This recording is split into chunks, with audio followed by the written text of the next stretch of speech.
we're not. No, it says we're online. No, senor. No, your Twitch page. Okay, there we No, go. it says we're wait. online. Don't give me There that. it See, this goes. is why I typically preload, because Twitch is just like, hey, you're off, but you're on, but you're off, but you're on, but you're off. We're gonna tell you don't one exist. thing, and one thing's gonna. It's like, we're gonna tell you you're online. We're gonna tell you your stream health look is at that! amazing. How convenient! An ad for Sekiro. Is it really? Nice. We're gonna tell you all this information. But none of it's gonna be true. Oh shit! That's the wrong person. Shit! No. Alright, so are we actually going now? Is it actually, Yes. sending Yes, out we're the live. sounds? Oh, we're live. Okay. Hello, Internet. I know this is what you've expected from us on our quality podcasting. Complete ineptitude? Yes. Or, as I told someone when they said, hey, do you mind if I ever, change your... By the way, they never got back to me on this. But they sent me a PM saying, hey, do you mind if I make custom art for the top banner and you just tell everyone where you got it from? I was like, yeah, that's fine. We will 100% take free art, y'all.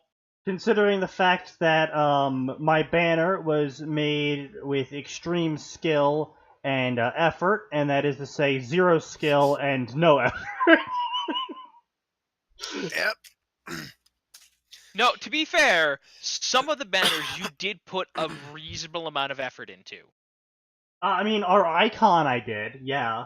But, like, the banner, like, it doesn't even cover the entire address bar.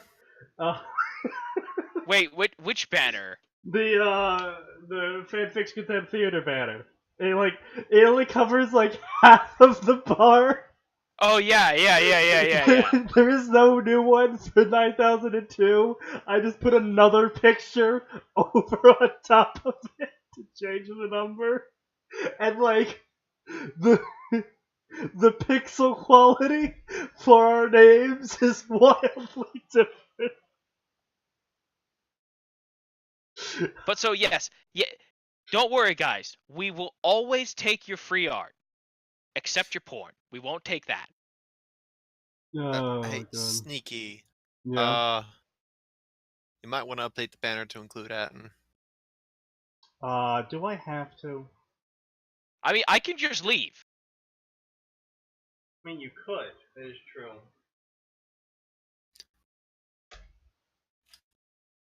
Alright, there you go. Alright, so let us begin. See, what I like about not being a filthy degenerate is I can scroll through my favorites and have 0 worries about people being like, oh, we caught him, what's this folder here? It's like... Oh, is that his secret porn folder? First of all, only idiots store porn on their computer.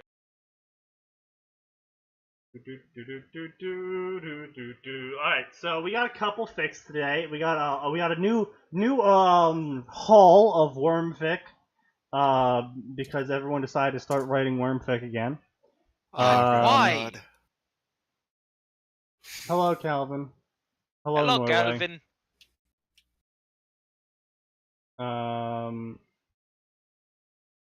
After midnight, it's morning. Okay, they're arguing about morning. So we got some Harry Potter, some Worm, some Lego Worm, Naruto Fairy Tale. Okay, hold on. No, let's go straight into Lego Worm. I need to know what that's about. You're voting on Lego Worm. I'm sure it's garbage. Alright, so Lego Worm, where it is.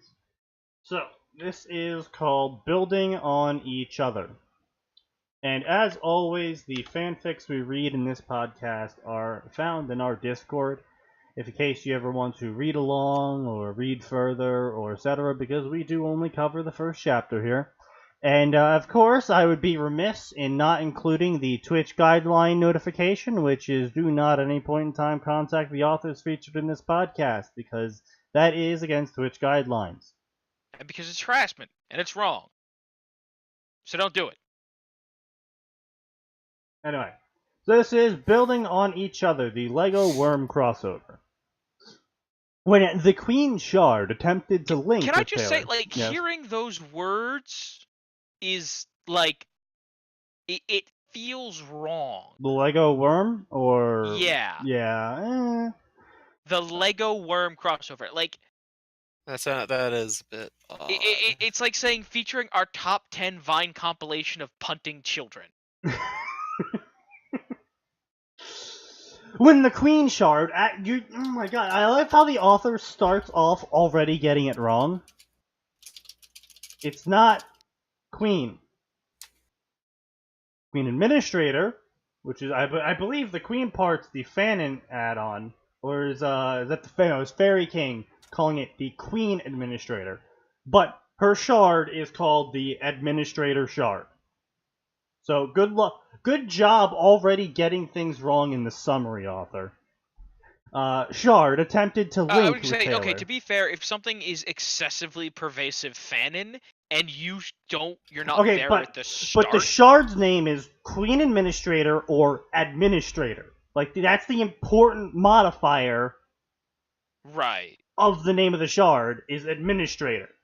If you are going to shorten the shard's name at all, you drop Queen. Because Queen makes no sense in what the shard does. Queen of Right. what?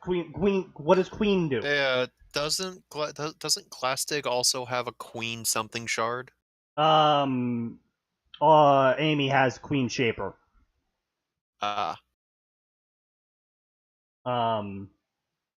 But the thing is that with this shit, is if you're gonna shorten the name,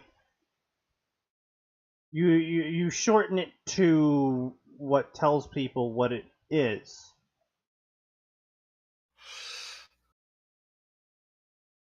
Like, it's like referring to a bunch of world leaders and they're just calling one of them Queen. It's like, oh, Queen of what? The Queen of... I would say, we got the Queen of Finland, we got the Queen of Britain. Anyway, so, attempted to link with Taylor. Something got in the way. Something got in the way of a quantum entanglement? That's a problem. I can't even be mad. I'm impressed. That's really impressive, yeah. I guess we have to rewrite quantum theory again. Yeah. Something large, of incredible cosmic power, and green.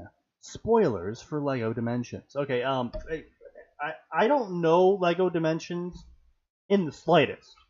LEGO Dimensions. This is not something you should be looking up, my friend. Why? So you know, like Skylanders and stuff. It's the Lego version of that.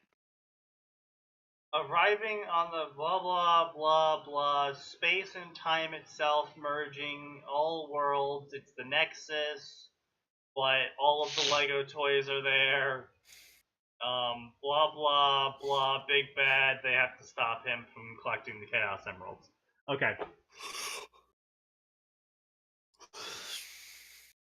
So, I don't understand any part of that would get in the way of a quantum entanglement.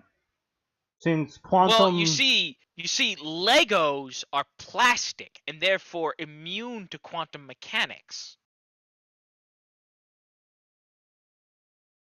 Pretty sure that's not how that works. No, I'm pretty sure it is.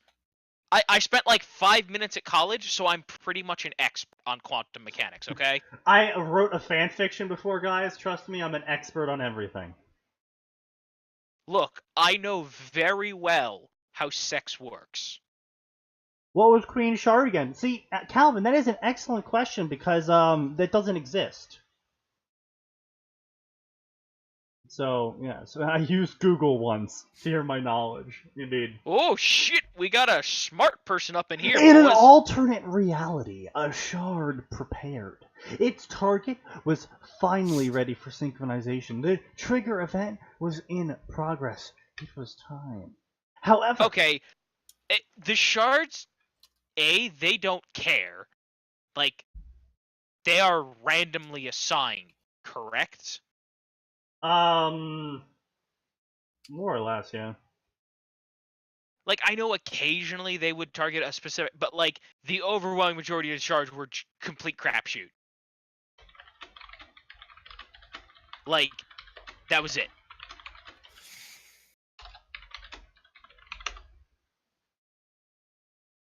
Yeah, more or less.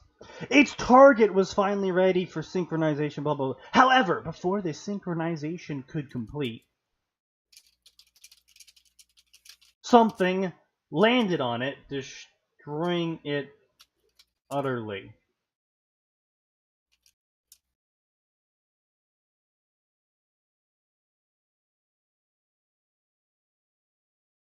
You know, most interference things where it's like, oh, something else came and interfered with the, entanglement. Like I was gonna say, like Most of it's magic. Is what I'm trying to say. Is whenever the idea of something interfering with QA's attempt to connect with Taylor, magic and usually or is magic psychic involved. bullshit. Yeah, usually it's magic or psychic bullshit, which can basically be put under magic as well. Yeah. Usually magic's involved, so basically the tell the author can Emperor just that. hand wave it and be like, yeah, it happened, guys, because reasons and stuff, because of magic. As far as I know,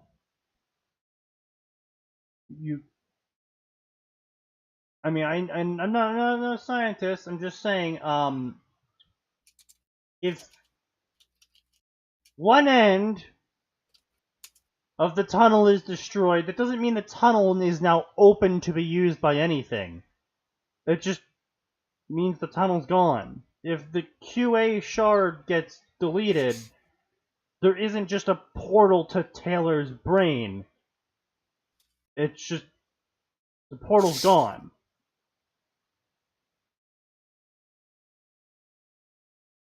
Also, something destroying it utterly. Max, how big of an object would it have to be to destroy a planet utterly? Can you do the math on that while we continue? I believe we refer to those as planet killers. Well, Yeah. I mean, like asteroid it doesn't have to be the size of the planet, isn't it? Like, No, actually, it'd have to be bigger, because no, the thing is that the planet killers would kill everyone on the planet and, like, crack the planet and stuff. But this is described as destroyed utterly, as in near complete annihilation. yeah, that's true. I was gonna say, because I know that, like, to get like life-ending levels, it only has to be like a third, right? I have no idea. I don't know anything about that. But what I'm trying to say is, it doesn't exist anymore. It's not like, oh, it's cracked and shattered. Oh, it's missing large chunks. Destroyed utterly. It's basically unrecognizable as anything having been there.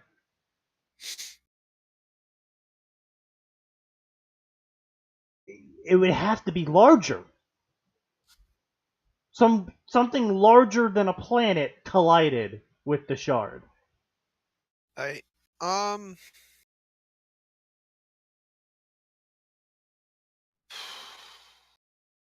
Outside of energy-based shit, I would assume it'd have to be at least half the size to 3/4 the size at the absolute minimum. Yeah, because it's not energy, because it says something landed.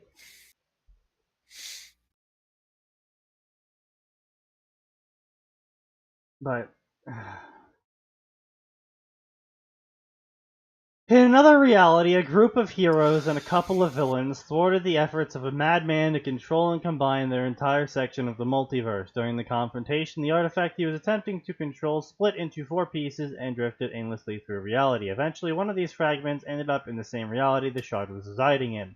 The result was that instead of Taylor Herbert connecting to the Queen Shard, wrong name again, and gaining control over insects, that's not what the Queen Shard does. I am incredibly disappointed the Lego Dimensions does not feature Lego racers. She tapped into a section of the foundation of the Lego universe, and hers would never be the same.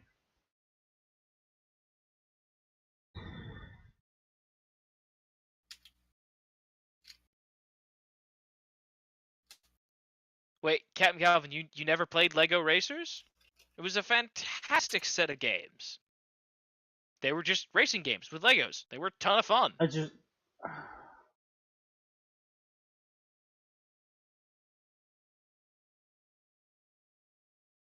I'm just having a little bit of trouble suspending my massive amounts of disbelief at the idea that an object, not even the artifact he was attempting to use to control the multiverse, a fragment of the object he was using to attempt to control the multiverse hit something the size of a planet, something that is ridiculously hard and difficult to destroy. I mean, as far as we were aware, Zion's real body was a bit tough to break. It's been a while. I'm having trouble remembering, but I think there was some nonsense about regenerating himself through other dimensions like a jackass. Yeah, so you're gonna have I'm having a bit tough of a time trying to wrap my head around the idea of a fragment of something that's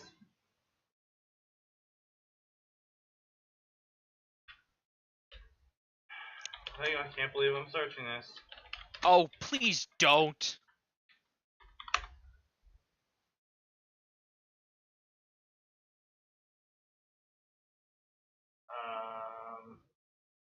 Damn. No. Alright, I was hoping it would be easy. I'm not going to take the time to search. So basically, something that's definitely 100% guaranteed not to be planet-sized, colliding into a planet-sized object, and the resulting kinetic energy of the two colliding with each other utterly annihilates the planet to the point where it doesn't exist anymore, and then somehow this dimensional fragment quantumly entangles itself into the same tunnel that collapsed when the QA shard died, but it didn't collapse. And now Taylor has access to a fragment of the Lego reality. That's Does dumb. that make sense? No, it doesn't. It makes but don't worry, zero the sense. artifact is completely fine though. Like the energy from the collision that destroyed a planet till it was dust didn't damage the artifact at all. Well, artifact fragment at all. Okay. Sure, author. At least when that kind of crap happens in Marvel, they have the decency to have a few pages about, oh god, the Tesseract is going out of control and it's going to kill us all. We have to get rid of it immediately. It's like, sure, okay. So say, in theory, I somehow managed to suspend my multiple dumpster fires of disbelief for this opening paragraph of a story. Let us see what the author does with it. Taylor point of view. The number 2 weeks. The number 2 goddamn weeks in hospital after what they did to me. Plus an additional week of the medical version of house arrest. That's just called you're still in the hospital. Like, until you are not a danger to yourself or others, they can't discharge you. Well, I think what they're trying to say is, shit, what is it? Perinatal? Not perinatal. Prenatal? No, because prenatal is before birth. Yeah, I would say prenatal is for pregnancy.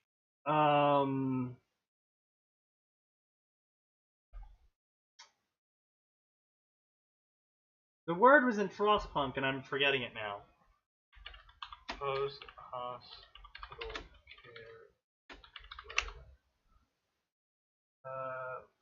What's another word for post-operative care? There we go. Yeah, it's just called home care or rehab. Okay. Yeah. But again, they can't actually do anything to keep you there. I mean, and plus an additional week of home care. Like, literally 10 seconds of me Googling it. Produce the word you were looking for, author. Jesus Christ. We are in an era of people who have access to nearly anything they want. And this fucking person can't even take the time to look up on Google what the word for post-operative care is.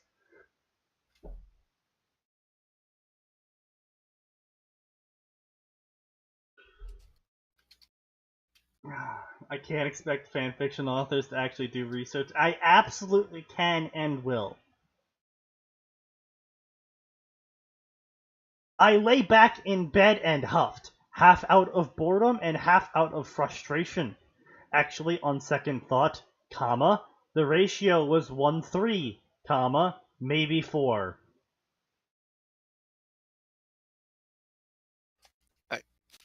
What?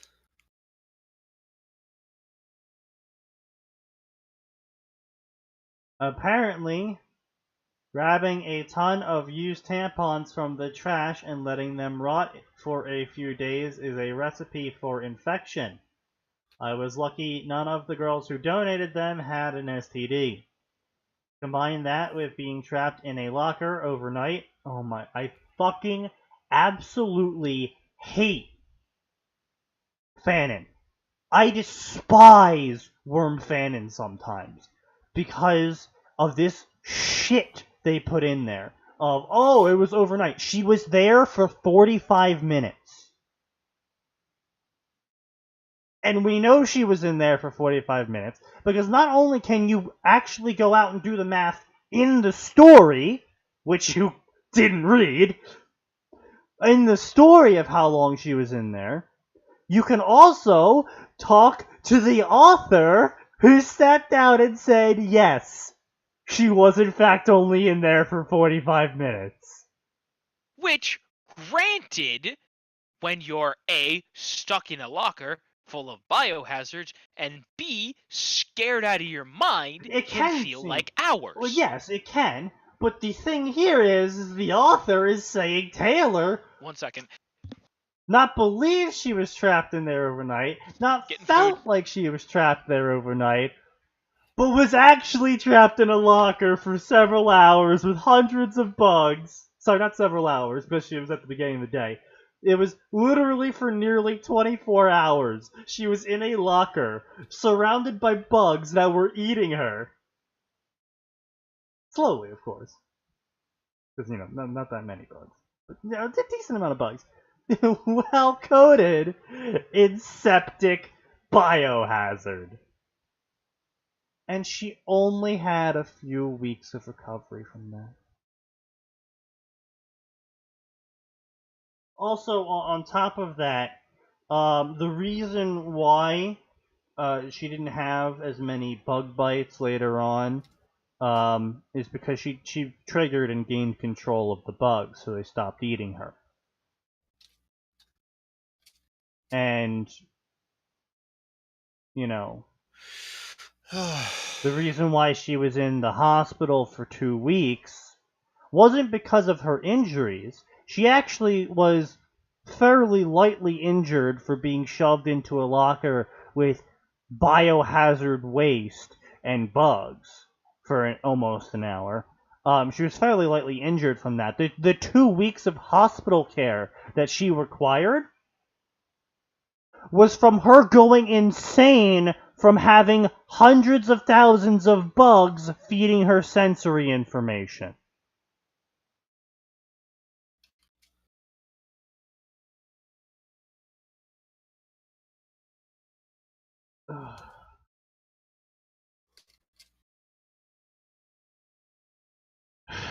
Let us continue. Also, press X to extremely doubt a bathroom's worth of tampons not having a single STD in them. Sorry, multiple bathrooms worth of tampons not having a single STD. extreme doubt. Combine that with being trapped in a locker overnight, clawing at the door until my fingers bled, which also would cause your nails to likely fall off if your fingers are bleeding at that point. I'm surprised they didn't need to call Panacea. Again, I considered telling Dad what happened and what had been happening, but again I dismissed it.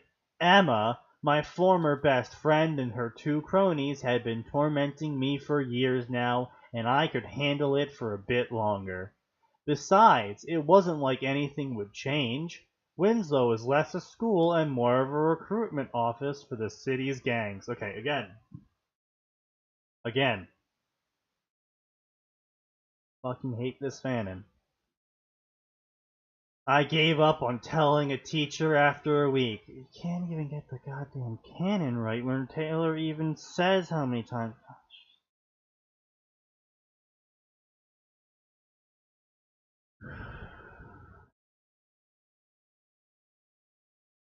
The frustration wasn't anything I could do about.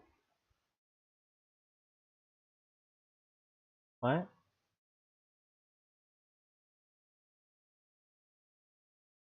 Huh? But I wasn't staying in bed for another minute. I might still be feeling a bit weak, but a stray memory of something from my childhood made me grin. Pulling myself out of bed slowly, Pulling myself out of bed, I slowly made my way to the basement.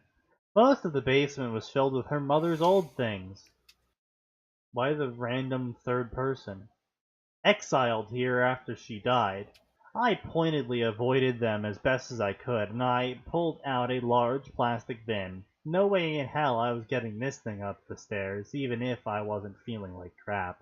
Luckily, there was an old table and chair down here that I could use.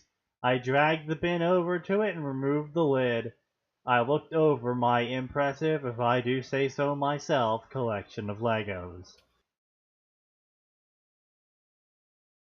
Fond memories surged through my mind as I picked up a handful of bricks and let them trickle through my fingers. Giggling just a little, I grabbed a handful and dumped them onto the table and started to put them together. I managed to put together a little yellow ATV. Most of the pieces were for construction vehicle sets, and the funny thing was, I always had trouble putting things together without instructions, but here I was. I made something that could have belonged in an official kit without glancing at them. However, the last time I had really played with these when I was 9, and it was a pretty simple build, so not too strange, I guess. A moment of hesitation later, I rolled the little ATV across the table, making vroom noises. So sue me. It was relaxing, and I needed to relax. Oxford comma. Unnecessary. After the shit I had gone through for the past year and a half, hell, the last couple of weeks, this made me feel 10,000 times better. And after a minute, I let go of it, and it kept on moving.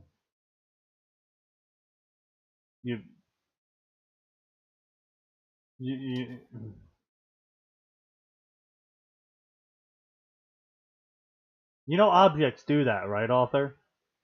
That when you move them back and forth, and then you let go of one of them, it keeps moving.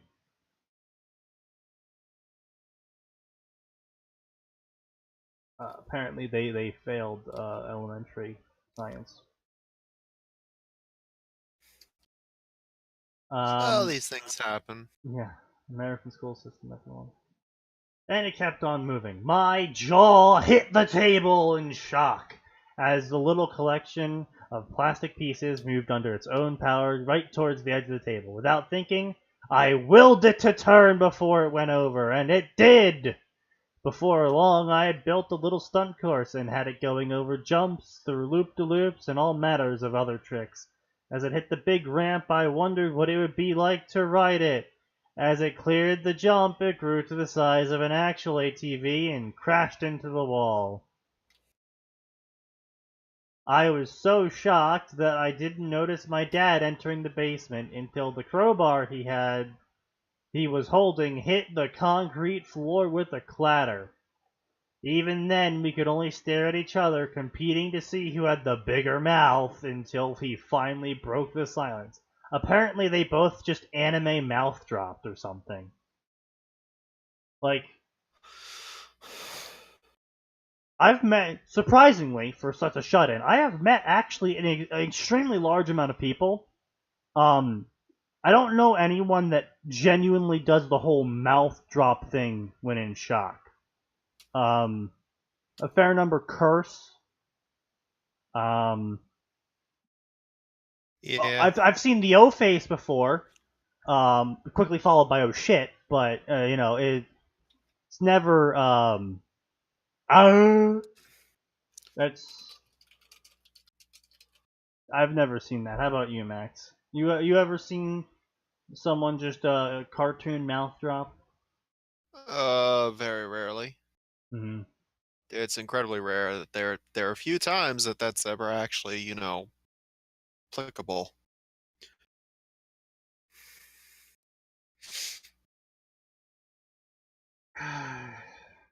So you're a cape. Looks like it.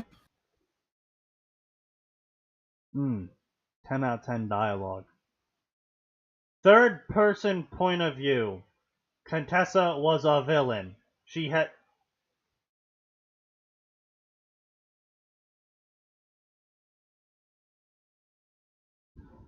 I guess we now know the author's opinion on Contessa.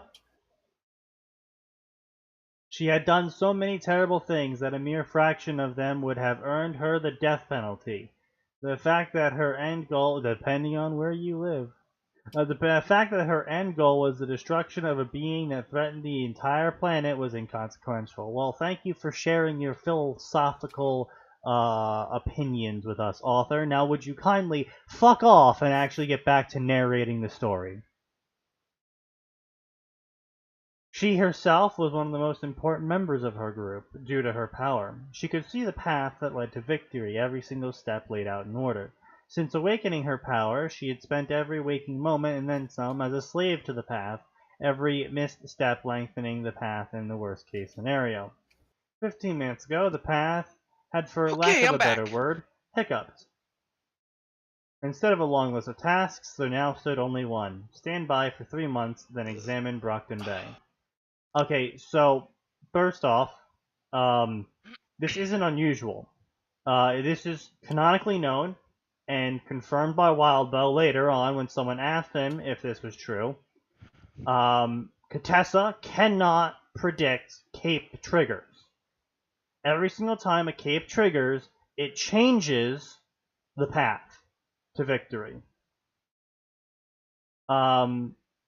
So this isn't unusual. She shouldn't be shocked by it. Maybe she should be impressed by how different it was this time, but a bit heavy-handed. Oh yeah, and you missed the author going full philosophical. What's the term for unwanted rant? Diatribe? Diatribe, yeah. Diatribe, about how Contessa was a villain. You know, I was feeling great because my father was amazing and brought home Chick-fil-A. That's awesome. And you had to do this. Thank you. It stayed the same, just like the last 1,000 times she checked it. Good night, Calvin. Good night, Calvin. The current record of free time that the path had allowed her was 18 hours. For it to suddenly have a 3-month gap meant only one thing. Can't even spell the word. Jesus fucking Christ. A new trigger. Not just a new trigger, but one so powerful that it had become integral to the path. There hadn't been any news of a debut in Brockton Bay, but she had heard of, which meant they were either still laying low or that something would be exposing them in 3 months. 3 months, wow, 3 months, so just time to have the lung scene! Or they were getting some practice or prep work done before they debuted. Making a decision, she sent off a few Oh, emails boy. before packing a few bags. She was going on vacation to Hawaii. Listen, I'm taking a vacation because my superpower said I have 3 months. But the thing here is that's just one of the paths. Like, she actually had multiple ongoing paths that she would swap between whenever one was like, alright, now you have to wait 20 hours for X event to happen. And so she'd be like, okay, and then she'll switch to a different path to get something else done. I was just saying, she, much like Coil, was never actually resting. You can't quote,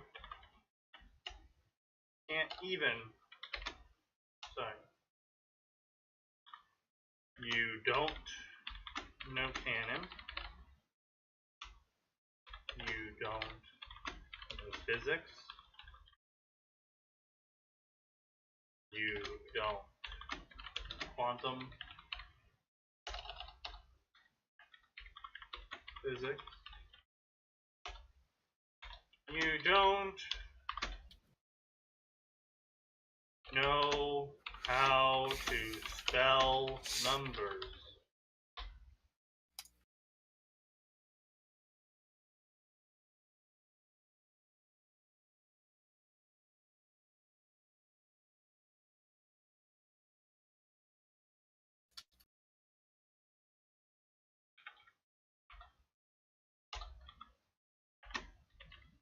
Don't know elementary science.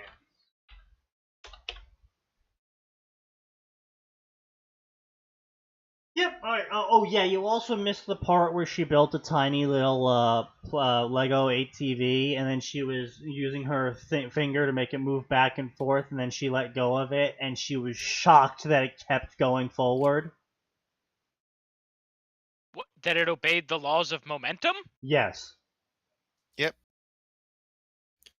Oh God! It's subject to the laws of reality! How horrendous! I mean, yeah, makes sense to me. See, Arn, that's why I use Grammarly, because Grammarly makes sure I don't look entirely stupid. Not an ad, could No, be an I ad. mean, Only sometimes. you're still pretty dumb. No, yes, but at least my words will be spelled correctly. Usually. Yeah.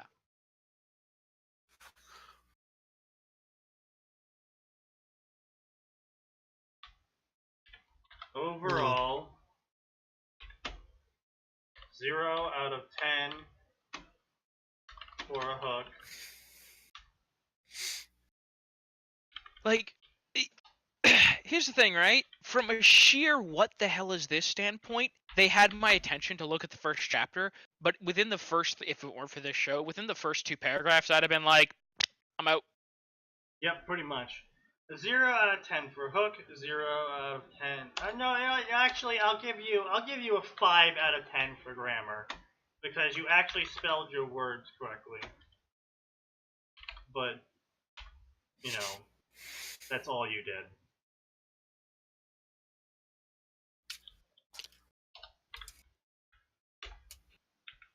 Actually, I'll give you a 7, because really your only sin is not writing out the words.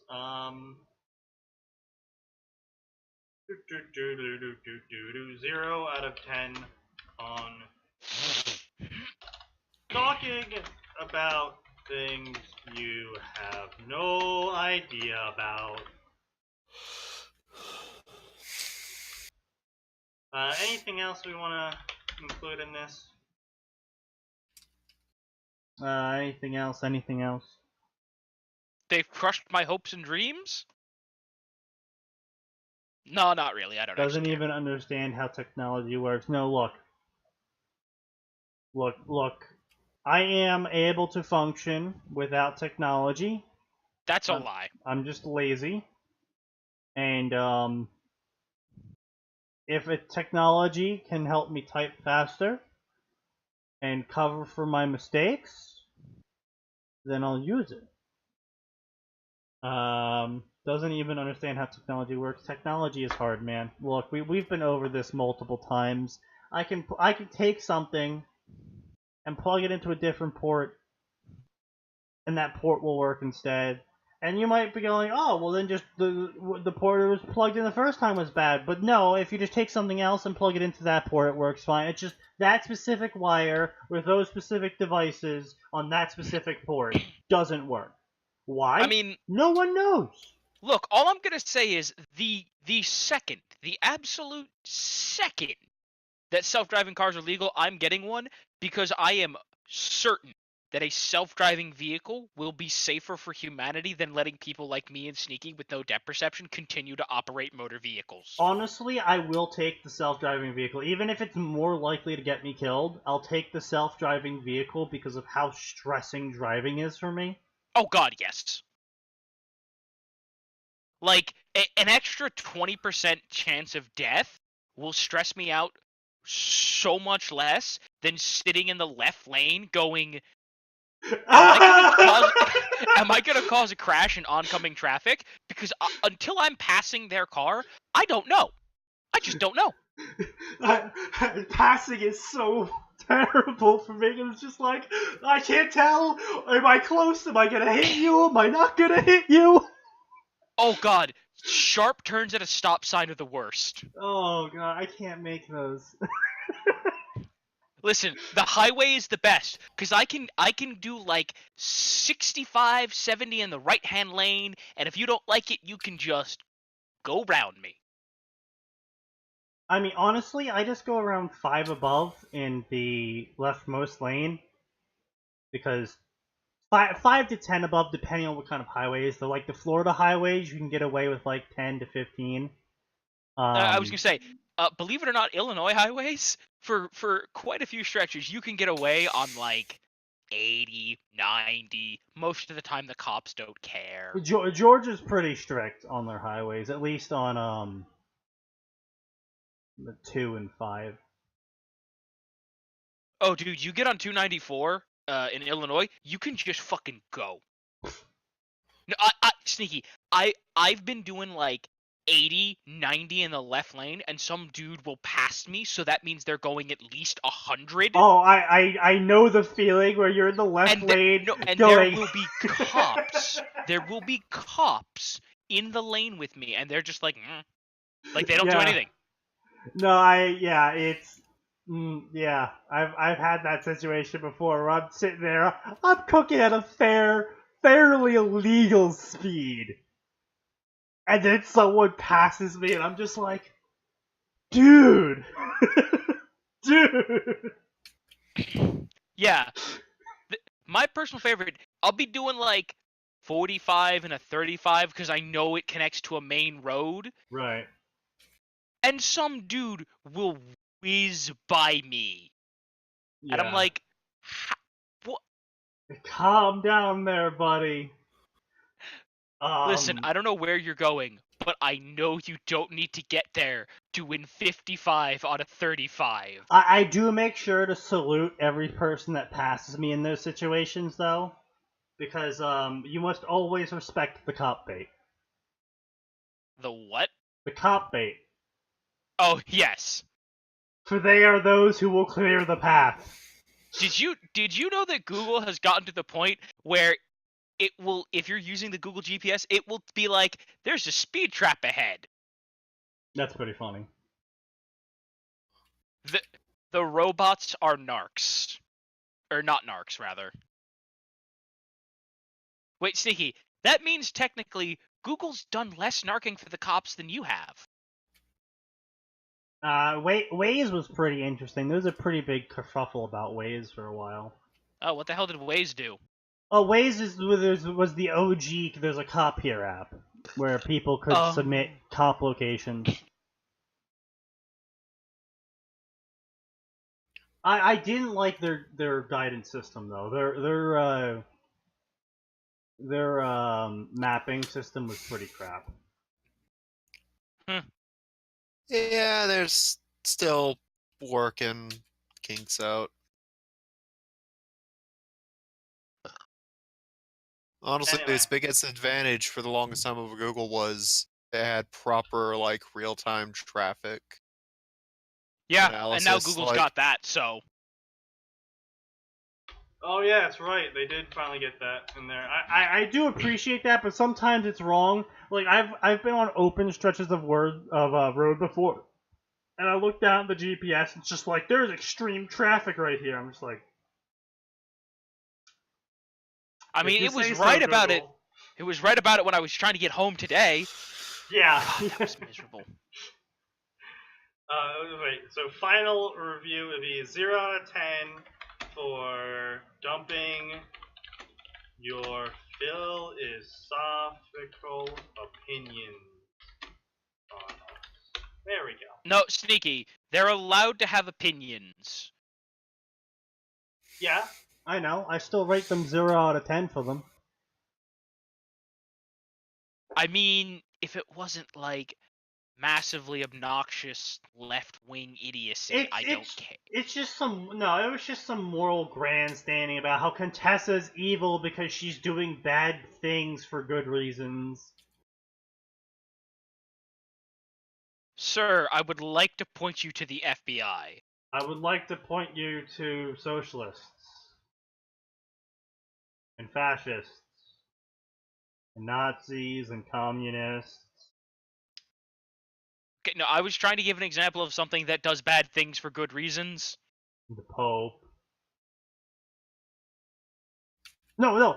For them, the reasons are good. So they do the bad things. And they go, oh, we do the bad things for the greater good. Or, their greater good.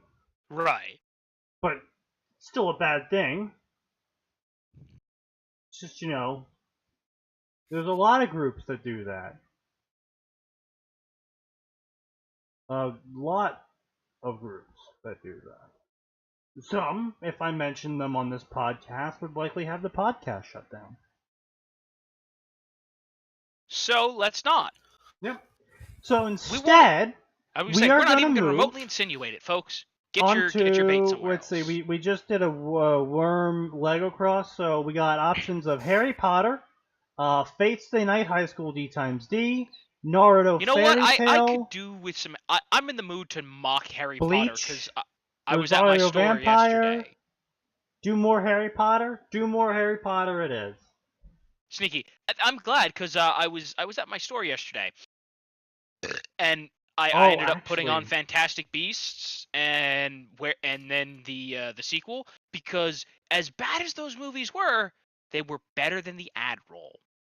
That's fair enough. Yeah, that's fair enough.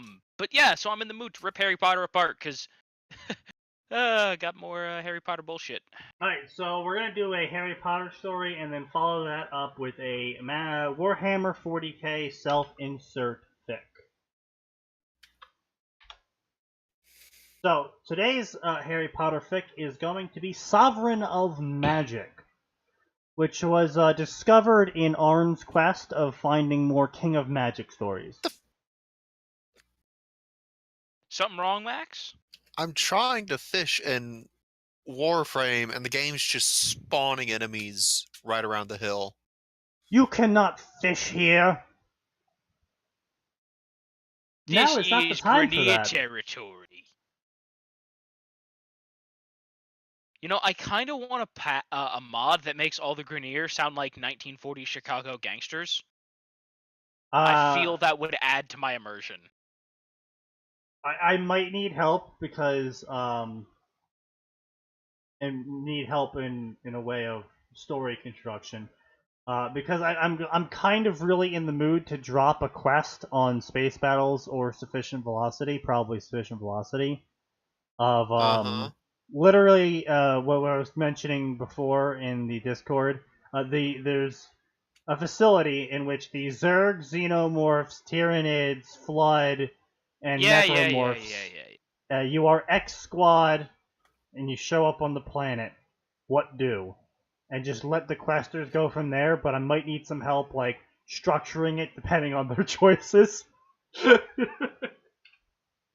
It'll probably be a pretty quick quest, too, because questers are typically really freaking dumb.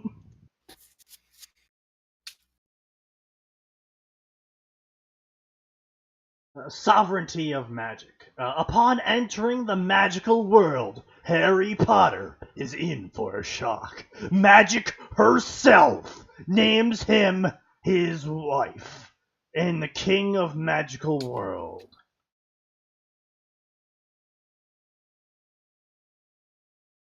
Yeah. Hello all, and welcome to my latest attempt at fanfiction. I am hoping that writing this new one will motivate me to work on some long-term hiatus projects. With this story, I will be open to plot suggestions, but obviously if they do not work with my plot outline, they will not be used. That being said, if anyone wishes to use this as a challenge to write their own story, they are welcome to do so. Constructive reviews are always appreciated, however, I will ignore flames. Warnings. Major alternative universe. Boy, Challenge. I love it when the author's terrible at writing and tries to excuse it with an AU. Yeah, I know, right? Challenge. Upon his first entry to the magical world, Harry is recognized as the form of royalty. A throne is thrust into Harry, and he must take it immediately, although he can do it via alias if he so desires. Dumbledore can be supportive or evil, but he is not allowed to be evil. Voldemort must be evil. What? What of those is No, Dumbledore can be either supportive or manipulative, but not evil, Sneaky. You said he can be supportive or evil, but he may not be evil. I thought I said manipulative. No. Oh, okay. Max, he said evil twice, right? Oh, he did. Okay, good. Yeah, I was like, hold on a minute, that's a pretty dumb challenge. Harry must follow royal traditions willingly, or due to having no choice.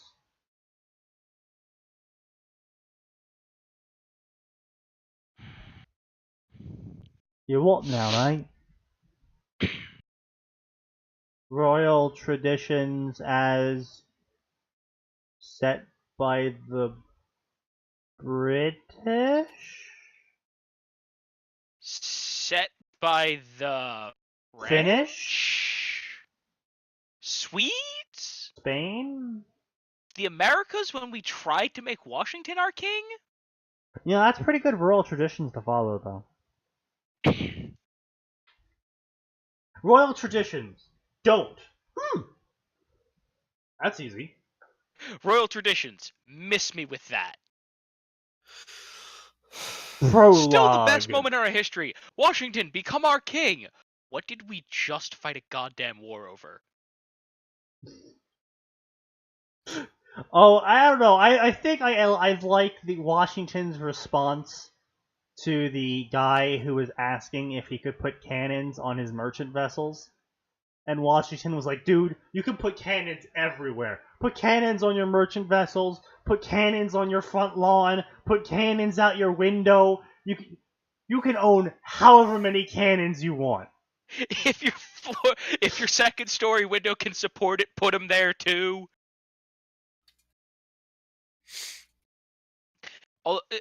Still, my favorite thing though is that everybody's like, Washington, run the country forever. Fuck you, I'm going home and farming. I'm not dealing with your bullshit. Yeah, boy who lived discovered to be sovereign of Magic Avalon awakens. Reader Skeeter reports. I love how people think that Rita is like the only reporter for the Daily Prophet.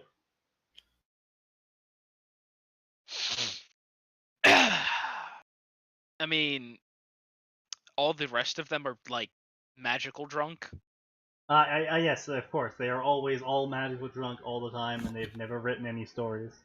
Look, you can't tell me that with the kind of idiocy that comes out of that office, there isn't severe day drinking occurring. Oh, there's absolutely alcoholism rampant in the office. Like, if you come in without a flask, everybody asks if you need to borrow money. This headline adorned the front page of a special evening edition of the Daily Prophet on the 31st of July, 1991.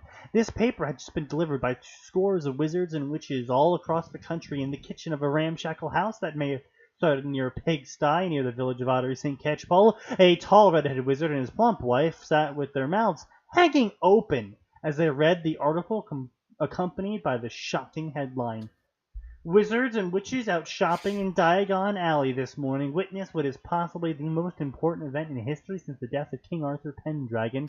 last known as the Sovereign of Magic. No, Yet, the last known sovereign of magic, sorry. Sneaky. The last known Sovereign of Magic. It has been nearly 2,000 years since the goddess herself named a magical as sovereign. Yet today, she very clearly did so. Why is magic a girl? It's my AU. Why is it a goddess? It's because it's my AU. Why are you stupid? Why are they worshipping magic? Because I said so. Okay, Why but do what you about, do like, these things? what about all the Americans who were like, nah? I mean, I'm just really confused by this. Because it's like, you could have had the exact same premise occur, right? Harry's still named, the Sovereign of Magic by magic itself. Why does it have to be a goddess? Why does it have to be worship? Why didn't magic just be like, skedaddle skadoodle, Harry's now a noodle, and, he enters Diagon Alley, and a crown made of pure magic concentrates on his head. I mean, you could just be like, you could just be like, suddenly he gave off a, like, magic just spread out of him. Like, oh, everything around him is extra magic. Boom.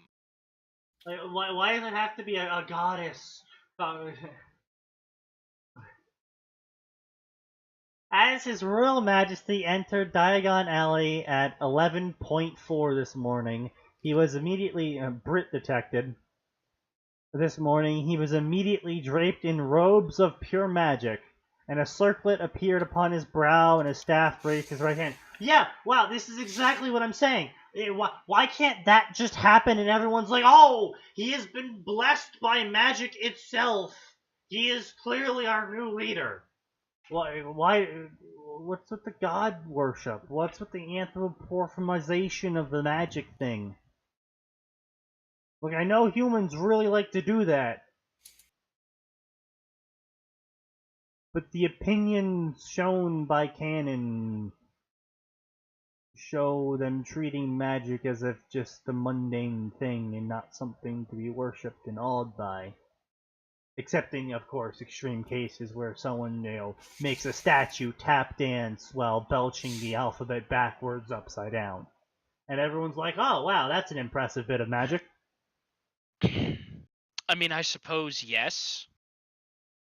Is this a Harry Potter fanfiction, aka literally cancer? You are correct, Super Potato. Also, hello. Hello. Welcome. Run while you can. I'm just really confused by their choice of a Eunice. Like, is this like a lead-in to magic declaring itself Harry's wife now or something? Because that is literally the only... Would you be surprised? At this point, no. But that is literally the only conclusion I can come to at this point when it comes to Harry Potter fanfiction of, if it suddenly has boobs, and it didn't have boobs before, Harry's probably going to, marry it. Or just fuck it. The young king, Harry, formerly of Clan Potter, could be seen taking a step backwards before being engulfed in white light and disappearing from view along with his companion, Rubeus Hagrid. Hagrid, the keeper of keys and grounds at Hogwarts School of Witchcraft and Wizardry. For those who may cry hoax, irrefutable proof of this has been received that shows that we do in fact now have a divine monarch.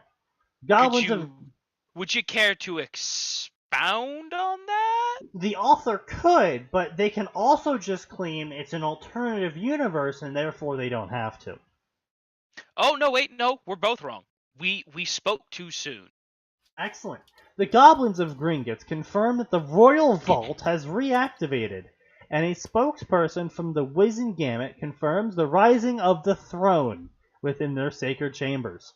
Elsewhere, obelisks bearing the royal sigil have arisen in all major wizarding population centers worldwide. Lastly, the hundreds of children at Hogwarts School of Witchcraft and Wizardry witnessed their headmaster, Albus Dumbledore, forcibly ejected from the throne of the castle's Great Hall, which has been traditionally the seat of the headmaster. See, now, the question I have here is, A, if the last known ruler died 2,000 years ago, No, of course. why are people making obelisks connected to that magic still? Why is there a throne that rises out of the ground that the Wizengamot just knows about it? Like, a better wording of this, a spokesperson from the Wizengamot confirms that an unknown throne has risen, you know, from the you know, whatever, chamber halls or whatever the fuck they call it. Like, the Wizengamot was created, you know, just to be clear here, it was like in the 1800s the Wizengamot was created. Something around there. 1600s, 1800s, something around that.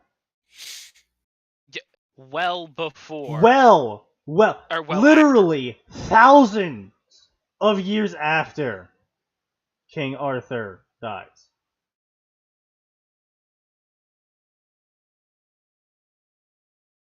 Just saying.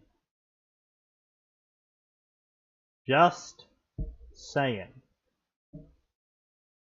Shouldn't Dumbledore be dead? No, you see, Dumbledore is going to be manipulative and try and manipulate Harry, so the author can show how awesome Harry is. Also, this is happening at the very start of Harry Potter. This is literally Harry. Day 1 Harry Potter. He's turning 11 and just entered Diagon Alley. The second he enters Diagon Alley, then suddenly magic does the thing. Which I kind of actually really like Algunish Shives, which is a webcomic I read. I kind of like that take on why magic does XYZ. And what he's postulated is that in any scenario, magic will always take the most dramatic one. So, like, in this instance, technically, magic could have declared Harry the king at any point in time, but it decided to do it the second Harry enters Diagon Alley for the drama. I mean, in theory, wouldn't it have been more dramatic to have him show up to Hogwarts, like, right when the Sorting Hat's about to go, and have the Sorting Hat just be like, he's the king. Get out of the throne, Dumbledore. Yeah, you could come up with other dramatic instances of why X, Y, Z happens, but I mean, the most dramatic one I can think of would likely be when they call Harry in for the Dementor incident, in book 4. Yeah. Where he defends Dudley from the Dementor. Yep. Is that book? I don't know. I don't remember. One of the books where he defends Dudley from the Dementor, and they call him in to try and expel him from Hogwarts. The second he steps foot in the Ministry of Magic, he gets declared king, and everyone has to go, "Oh shit!" Because of all the previous years of how they treated him, it would have built up a suitably dramatic moment of. Yeah, you get my point. There's other moments that they could have had this dramatic reveal. And this is just by a framing of a webcomic that I liked. I don't know what the hell's going on with the author's head and why they chose this exact moment, but they likely did it because they're uncreative hacks. Book 5. Thank you. Curious. I'm willing to attribute that to someone I've never met. I'm curious how much of this gobbledygook is canon. I know little of Harry Potter other than the first book and the fact that Dumbledore dies. How much of this so far is canon? Harry Potter exists. That's canon. He went to Diagon Alley with Hagrid. That's canon. That's canon. What else do we have here? He actually did not go on his birthday, so that part's not canon. Harry did not go on his birthday. He went there 5 days after his birthday due to him receiving the letter on his birthday. But did he receive it on his birthday? Well, it was like his birthday or the night of? Yeah, when Hagrid finally kicked the door down? Yeah, that's possible as well. Oh wait, no, he said he brought him the cake. The problem though is that Hagrid says he brought the cake for Harry's birthday. Yeah. Oh, no, yes. No, it was. Yeah, okay. But no, that was the day of. They went there the next day. So it's still wrong. So I was wrong about him being... I was wrong about why he's wrong, but he was still wrong. Yes. So that's not canon. The goblins exist. That's canon. They own a place called Gringotts that serves as a bank. Also canon. The Wizengamot exists. That's canon. Literally nothing else so far has been canon. Dumbledore exists. That's canon. Oh, that's true. Unfortunately. Alright, so now we're going to get into the reaction scene of the Weasleys, which are also canon. Not this reaction scene, just the family existing. I don't know, sometimes I read the books and I question if they're real. Literally book 1. I don't know if you're joking or not, so I'm just going to be taking everything you say seriously as they look like this. Wow, that is a low pixel image.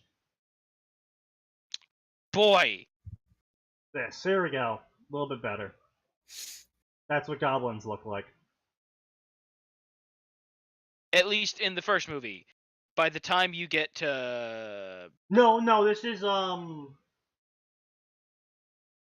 This appears to be from later on in the movies. I would say by the time you get to, like, the Fantastic Beast crap, like, they're much more exaggerated. Like, this. That's the Fantastic Beasts. Yeah. And that's one of the tame ones. Yeah. Tame examples, I should say. Anyway. Here get the ugly.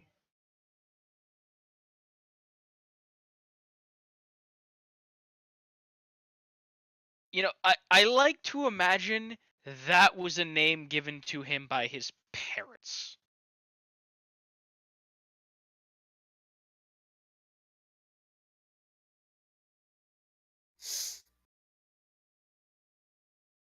Oh, Probably. wait, is this a position? Head goblin? Is this a normal position? Or is that just like a position, head goblin? Okay. The head goblin was an occupational title denoting the one goblin that was in charge of all the goblins.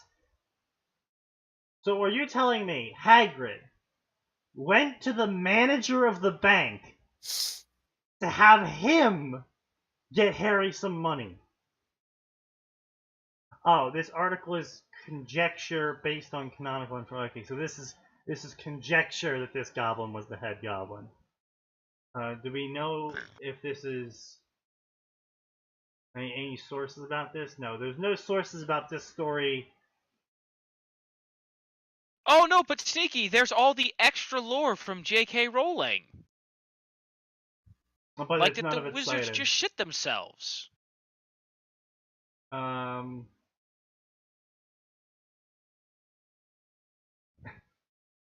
if he's still employed at the bank. Yeah, no,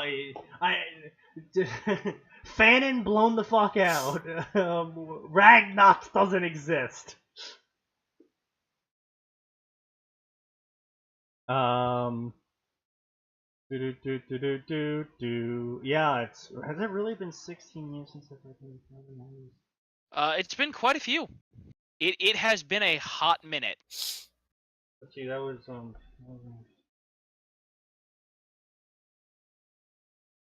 fuck. Yeah, the last time I touched a Harry Potter book is nearing 13 years now. Shit. Ooh. Oh, I feel old. Sneaky, that's because you are old.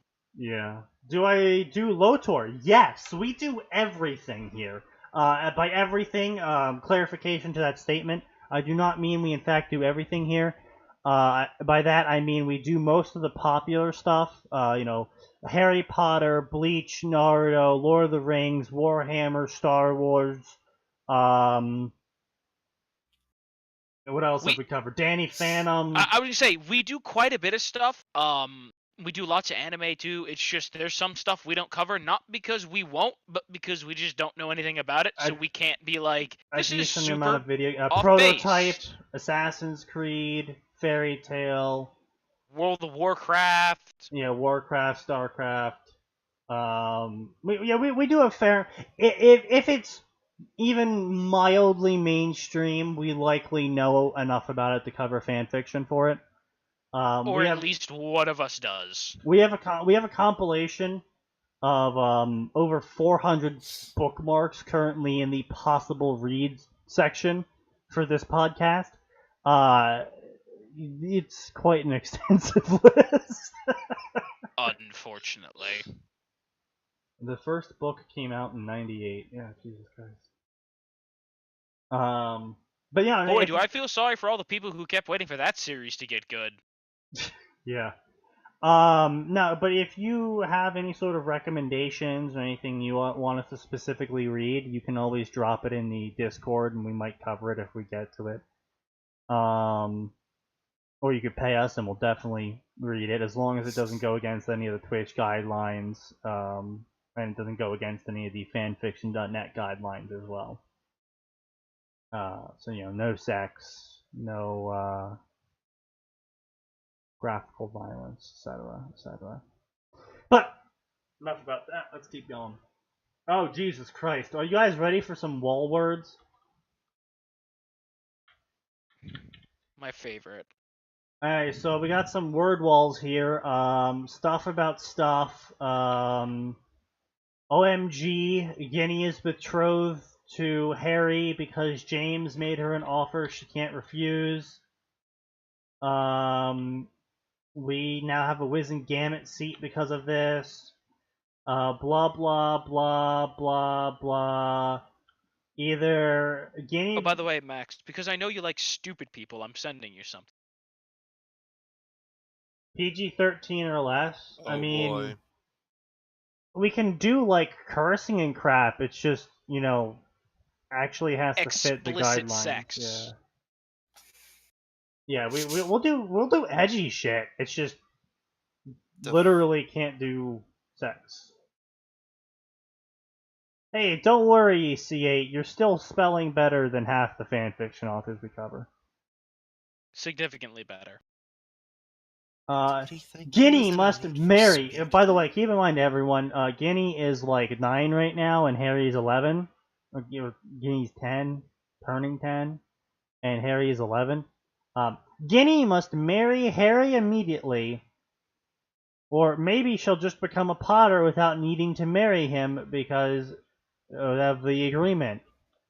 Either way, we have a ceremony to attend, and then Molly got angry, and then she calmed down, and then she shouted at Arthur, "Guinea will always be my daughter. Are you telling me, Arthur Weasley, that our little girl is to become the wife of our world's divine ruler?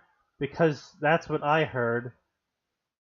Seems like you're planning a little far ahead there. That little boy is going to be completely overwhelmed and will do just as he is told. The Wizengamut will honor that contract. You know they will. You will get to tell our daughter she is getting married now. Oh, and pray tell Arthur Weasley why I am only hearing about this marriage contract now. In a surprising turn of events, the author chose not to have Molly as an evil, manipulative bitch who is trying to love potion Harry into marrying her daughter. That's kind of refreshing, not having to deal with that horse shit. Yeah. It is a bit refreshing. However, I don't know. Is it canon that Molly love potioned Arthur? I don't know. I don't know. I never paid that much attention.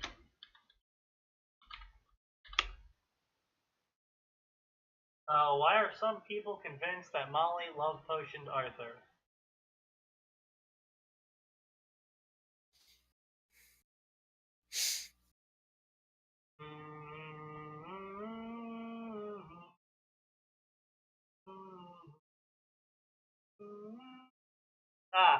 Okay, so there was a one-off reference where Miss Weasley was telling the girls about a love potion she made one time when she was a young girl, and all of them giggled about what happened.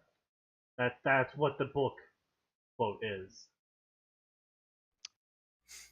I mean, we do know they wear off.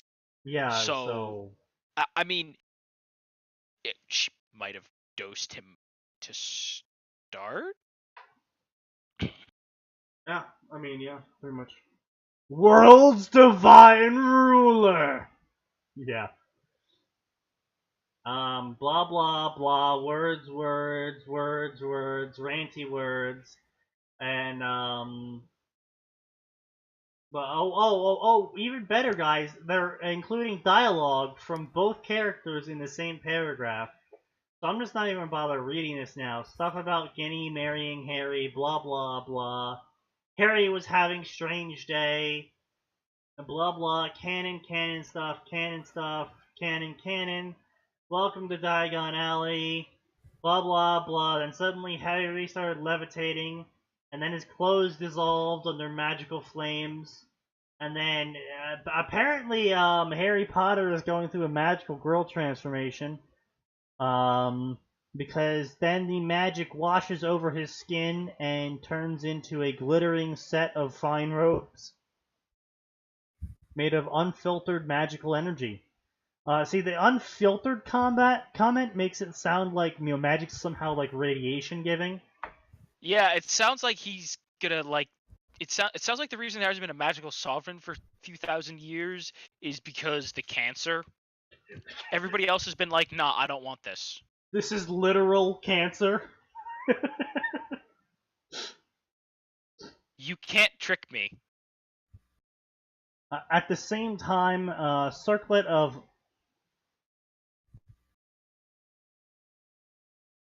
Mm-hmm.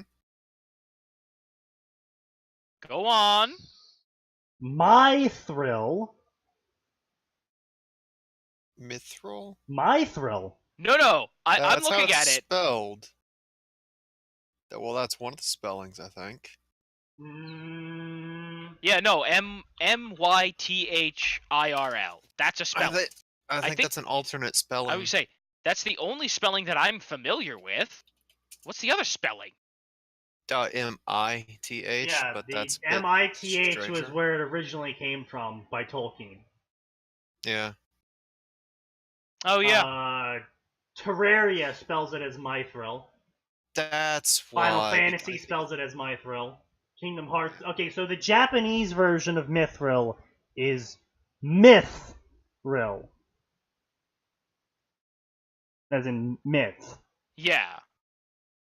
While the real original spelling is myth, as in M-I. Okay, Sneaky, you should be really careful saying the real spelling for a word that doesn't exist for a metal that doesn't exist. I fully can say the real spelling because it is a word that was invented by Tolkien to serve as a metal in his story. So the real spelling, we do have in fact a real spelling of this because we have a actual person who actually created this. Like, this wasn't just a word that was given to the magical metal found in a bunch of stories that, that was eventually coined the term mithril with multiple spellings. This was an actual thing that was invented for a story. And then everyone else took from that story. Well, yes. D&D took from that story and everyone else took from D&D.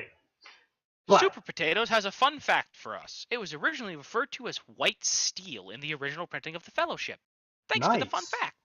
I always love fun facts like that. Thank you, Super Potatoes.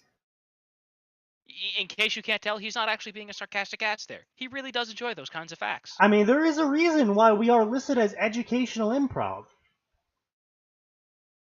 I really think get away with having those. I really think that should be a single tag: educational improv.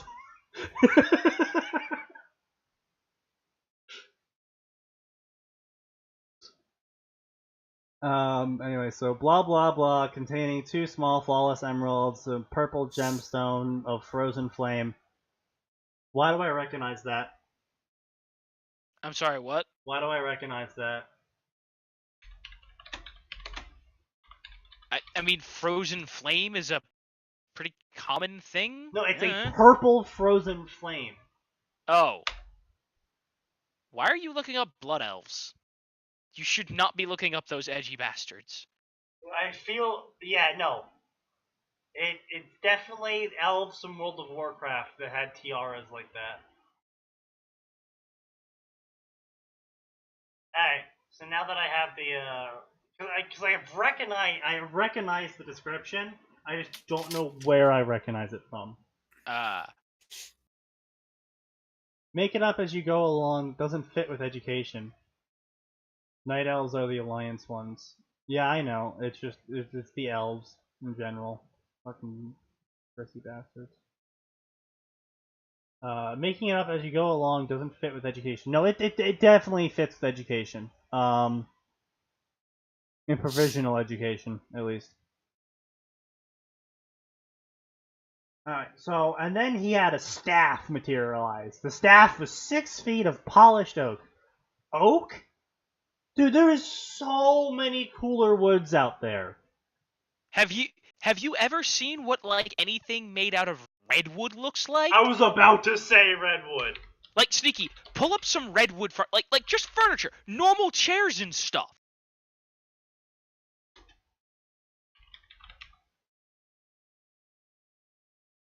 Get some redwood flooring, just some Brazilian. Look at that! Is some nice looking wood. And clip it. Fuck you.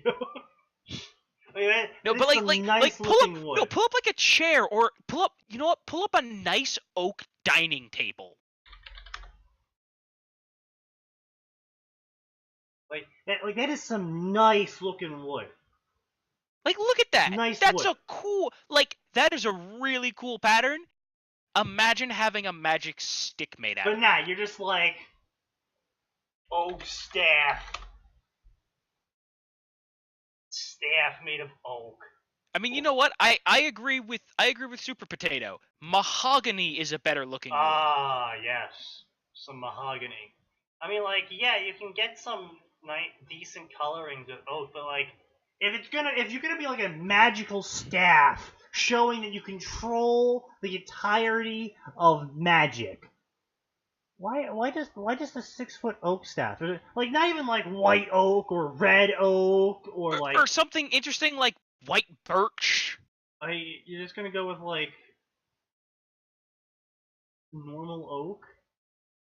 Like, do something cool and exotic. Or you know what?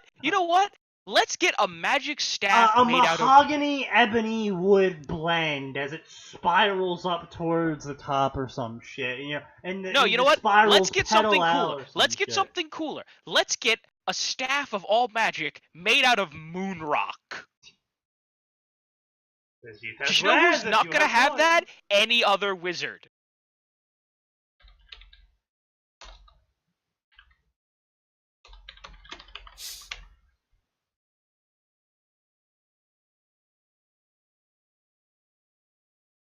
Oh wow, that is actually a very nice looking wood. Ooh, that is some nice wood. That you can get a good staff out of that. Yeah, no, I agree with you. Juniper is a very good staff wood. The fact that it's oak symbolizes humbleness or something. Your title is the King of Magic. Why sovereign, the hell? Not king, sovereign of magic. Who needs that? Who needs to be humble when you're the King of Magic? I'm keeping safe search on for this one. Meaning of wood. Well, you might want to get off images. Not definitions.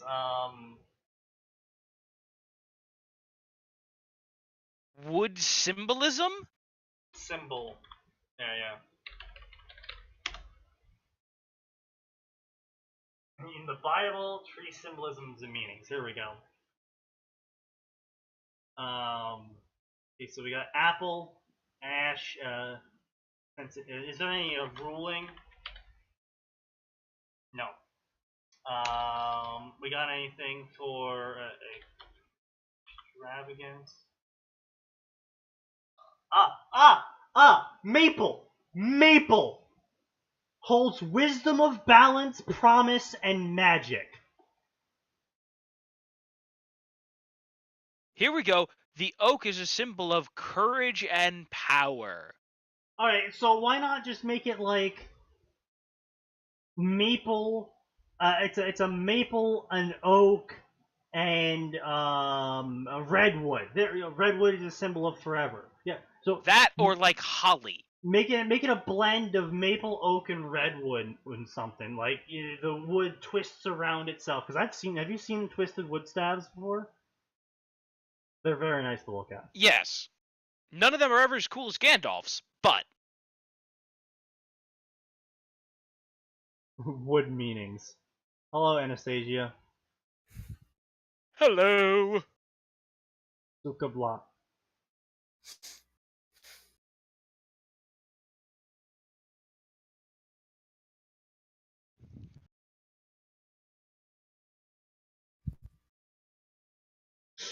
Anyway, so now that we're done searching for the meaning of wood, let us continue.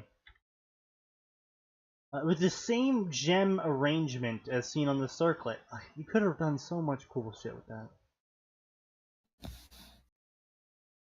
Like, you know what? I would have taken a staff made out of obsidian over this. Like, sure, that's edgy, but at least obsidian is cool. I mean, like, you could have had, like, the staff part of it be, like, a mix of woods or some shit, like, fused together with magic, and then, like, at the top of the staff, it's, like, an obsidian flower, you know, or an obsidian, you know, like, grip around some sort of, like, pink diamond or some shit.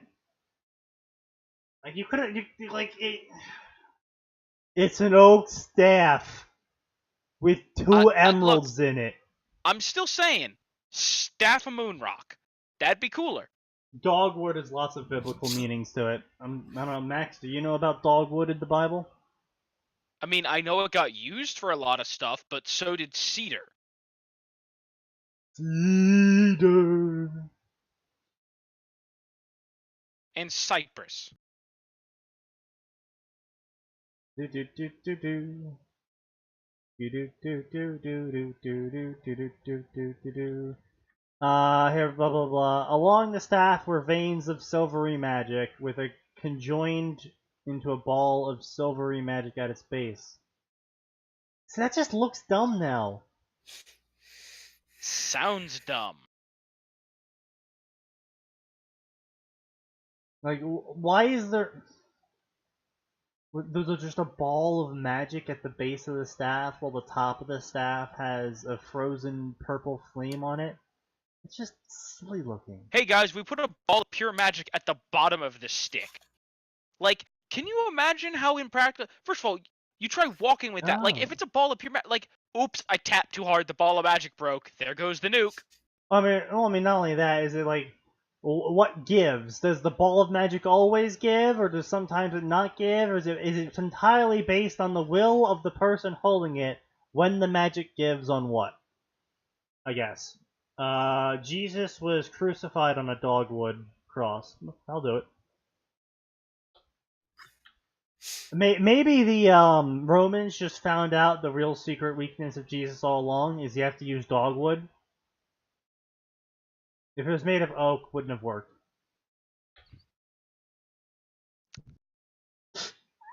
You found my weakness. Small knives.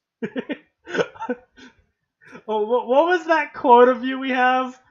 No, you idiot author. Everyone has a weakness to bullets. Everyone's allergic to bullets. Everyone's allergic to bullets. Yeah. There's something along those lines. When did I say say that? Not you. Oh, okay. Okay. I was like, I don't remember saying that. I just remember someone being unusually energetic saying it, so I just assumed it was Atin. I mean, I do get unusually energetic when I'm angry. Whoops, there goes the nuke is something that no one ever wants to hear. Whoa. That would be pretty horrible. Like, oh, I was hired to be on the president's advisory staff, so I accidentally hit the button. Oh, I no. mean, okay, look. All I'm saying is Hawaii accidentally launched a nuclear missile drill. Like, not a drill, a Oh, nuclear yes. missile alarm. Yes, I remember that.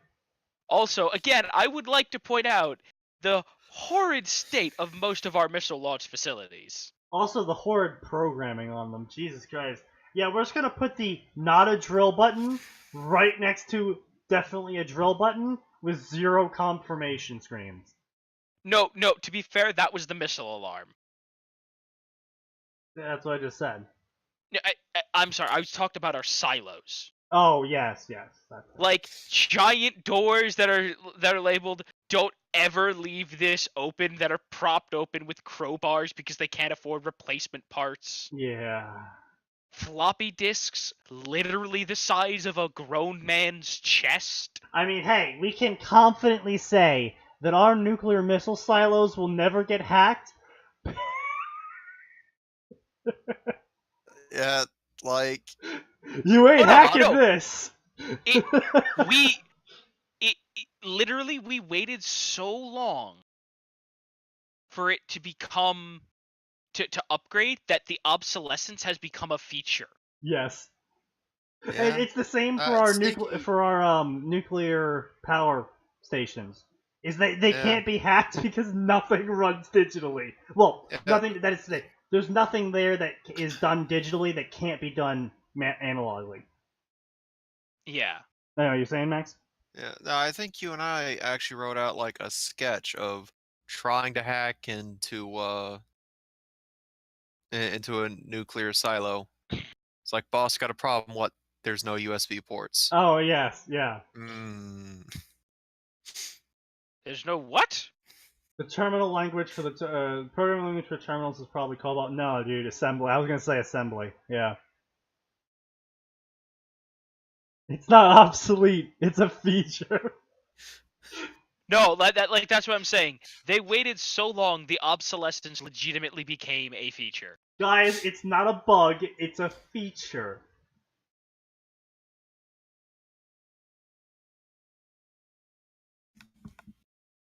You can't hack what you don't understand. No, I remember the story of a guy making a virus written in assembler, and it was able to get into pretty much everything because assembler. It just works.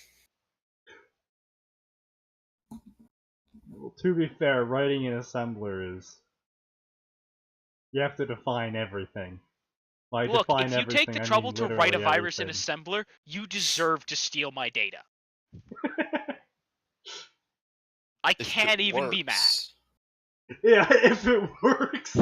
Like, if it's worked, it's like, alright, I'll take the hit. You know what? You deserve it. Also, I don't have anything to steal, so... You have to use the right assembly language to the CPU. That's fair enough, true. Okay, but like, if you write it for fucking Intel, you're pretty much gold. Yeah, that's true enough. Actually, if you write it for Intel, you could probably end up hacking PS4s too, and Xbox Ones. Mm-hmm. No, PS4 uses AMD. Does? Oh yeah, it does. Yeah, that was a big thing. AMD was like, yo guys, we gotta deal with Sony. And it's great. Yeah, Google and Sony showed up on AMD's door with literal dump trucks of money and said, hey, can you make us processors that work on X, Y, and Z? And you can have the rest of the money for development costs and shit. And AMD's just like, yeah, don't worry, we got this. Hey guys, have you seen our new 64 core? What? AMD. Wait, don't look at it. It's already obsolete. We have 138 core. That's not possible. I still have not been able to use all of the cores in this thing. Have you? I have the 32 core 64 double threaded, so it's like I don't know what to do with this. Also, I love how for the longest time that Intel was like, we have the rights to hyper-threading and no one will ever be able to figure out. And then Google and Sony are just like, AMD, this is for your own good. Injection of money. And AMD's like, I understand everything now. I have reached hyper-threading. Believe it or not, the way they actually got away with that, real quick, we're Sneaky, I'm gonna abuse that educational tag here. Yeah, go for it, yeah. So do you know how patents and secrets work in the United States legal system? Yes. Okay. Well, for the rest of the people who don't understand the US legal system, which would be most of us, when you come up with something brand new, you can either patent it, which then that information will be publicly registered, but you are guaranteed the rights to it for X amount of time. It changes from thing to thing, but it's usually, 10 years, 15 years? Depending on what it is, it's either 5, 10, 15, or 40. Right. Because for media rights, for example, like Disney stuff... No. Media rights cannot be patented. Those are trademarked. That's separate. Disney had some stuff that was patented. Like their processes and stuff. Yeah. Those are animation processes. And those were 40-year patents. And they ran out and could not be renewed. Yeah, well, you say that's the big thing about a patent.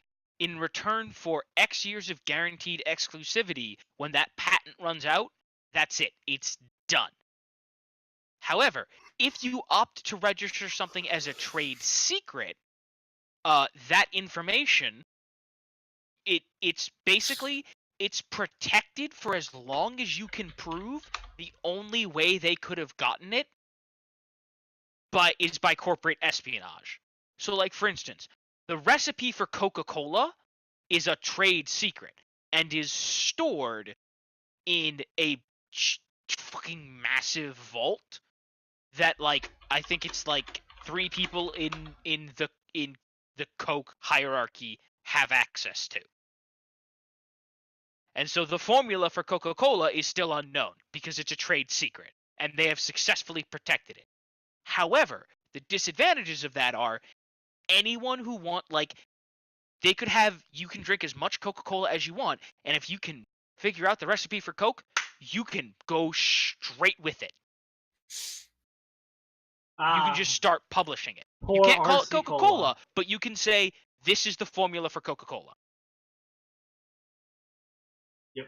As long as you don't have the words cola in your advertisement, you can probably get away with any lawsuit. And you can prove that you didn't, steal it by, say, paying the CEO of Coke $10 million, which that's a laughably small amount, I recognize. Yeah, that's what we're saying, Super Potatoes, is that they don't protect against independent discovery. Which is also funny because Intel still hasn't figured out how AMD fixed the cold bug on CPUs. And I think that's hilarious. So what do you mean? So the cold bug is it's not really a bug. It's wow, they knew how to get around that sort of thing. So basically at below 148 degrees Fahrenheit, sorry, is that Celsius or Fahrenheit? I believe it's actually Celsius. CPUs will cease working. And then AMD was like, hold on guys, we're gonna science! And they figured out how to make CPUs work past negative 148. So you can actually cool AMD CPUs with liquid nitrogen. And by doing this, AMD continuously holds the world record for highest overclocking, which is around 14.5, last I checked, gigahertz. Wow. Because you can use liquid nitrogen as a coolant.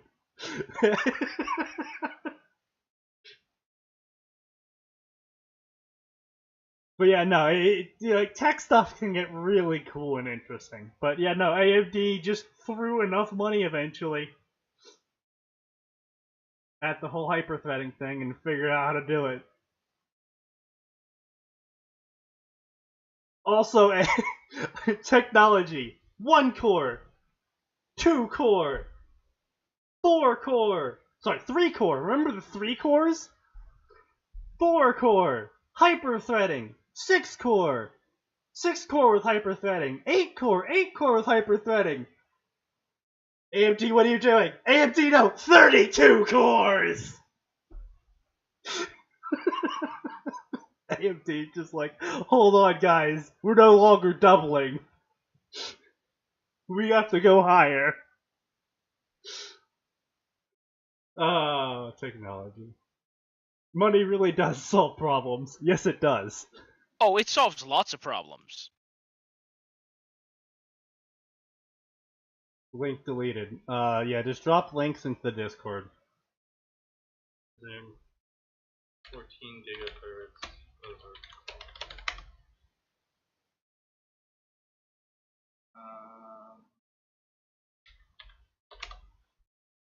Really? I thought it did. It's been about a couple of years since I've checked. Google. Clearly, DuckDuckGo is having minor issues. Yeah, that happens. I think AMD's. Oh, that's the Guinness in 2011. I remember them doing something else. I think their Threadripper hit like close to 11 or 12 gigahertz. That's CPU Z world record. Still, it's impressive as hell that the top two are AMD. Yes.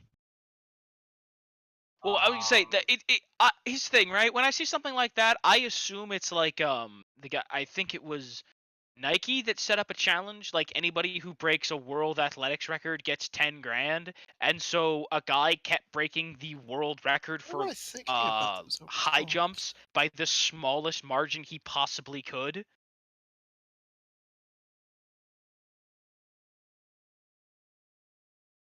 Huh. Meanwhile, IBM told everyone to get on their level with 500 gigahertz overclock.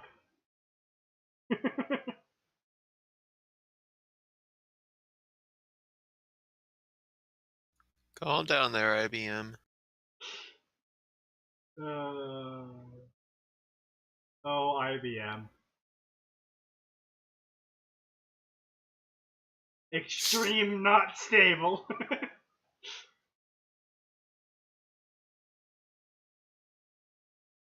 Liquid helium cooling for the win. Oh, we're moving on to liquid healing? Helium? Neat. Liquid healing cooling, huh? Liquid healing. You know, I'm sure I've seen some hentai about that.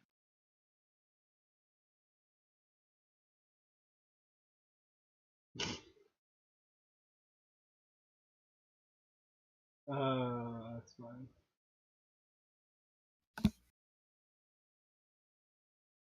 Anyway. You know, the nice thing about liquid nitrogen and liquid helium is they are very stable gases. And good luck lighting those on fire. Now, liquid hydrogen, on the other hand. Oh boy!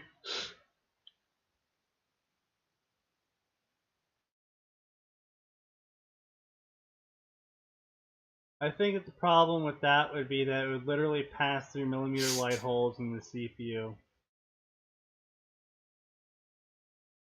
No, it's actually, so, I used to work in a, microchip factory, and so I kind of got caught up on the news by, you know, other employees that are telling me about stuff.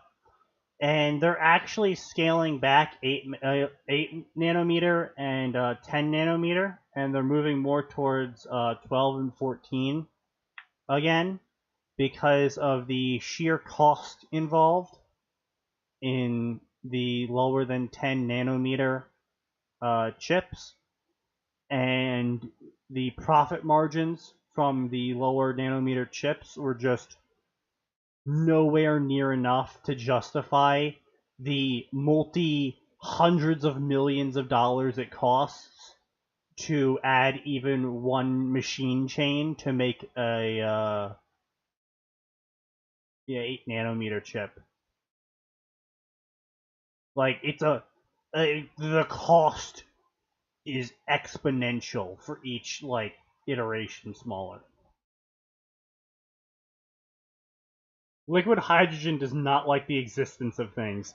Yeah, liquid hydrogen, like, some of the gases that were used at this plant. One was a liquid oxy tank, one was a liquid hydrogen tank, one was a liquid helium, liquid nitrogen, liquid argon. Then we also had, chloride triphosphorus, something like that. I would like to point out that many of the things you're labeling sound like something I would hear on a Saturday morning cartoon kids show where the villain is going to destroy the world with a floppy disk.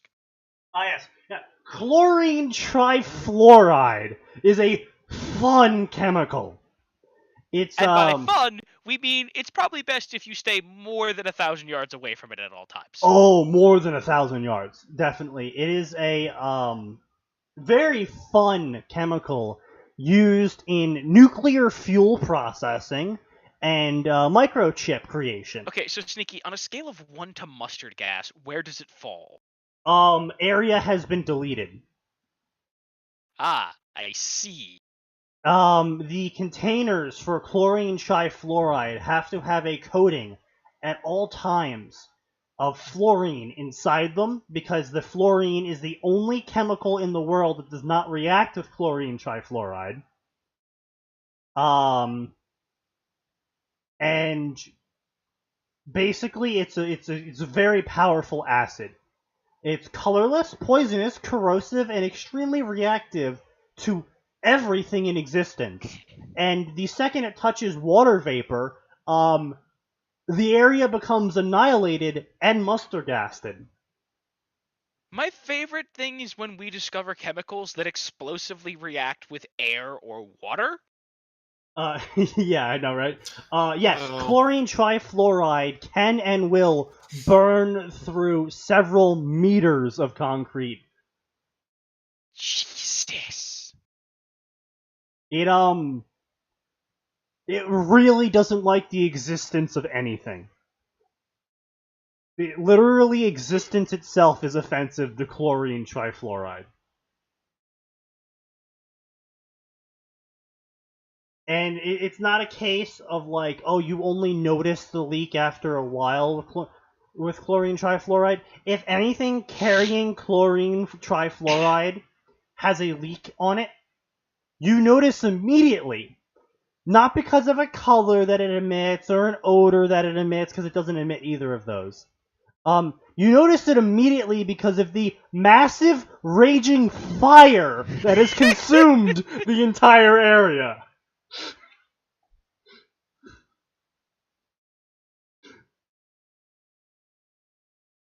Also, it burns green, I think. So that's another neat little fact. Chlorine trifluoride is Sneaky is just human chlorine trifluoride. Well, I appreciate the compliment. No, he's technological. My exhibit is that he got text to display at an angle on a monitor. Not sideways, like it had been switched from portrait to landscape. No. Angled. Sneaky's a gremlin. Angled. I still love my teacher just crying at that. That was great. I like that he said, "Fuck it, just get out. You take an A. Get out of my class."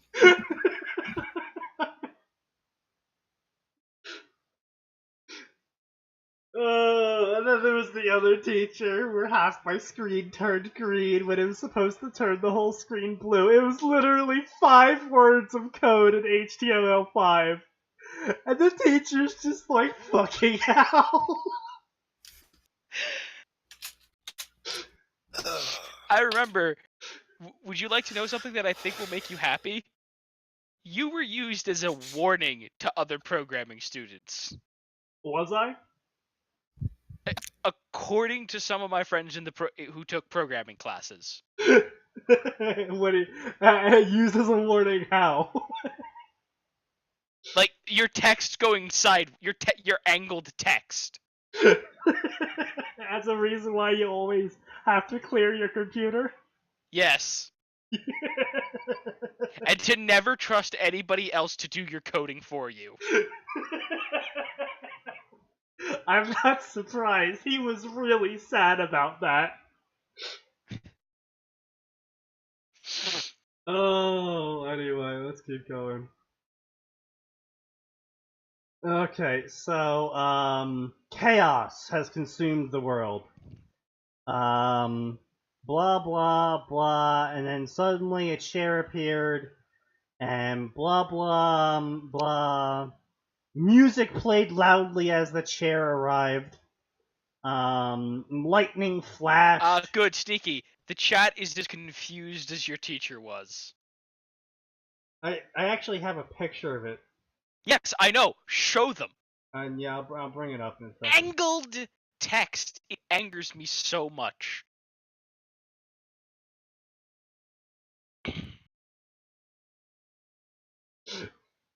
Oh yeah, speaking of which, I'm checking my text messages right now. How did you guys like the video I sent? I haven't watched it yet because I was at work. Take this chance to watch it while I search for the message. It's only like 10 seconds long.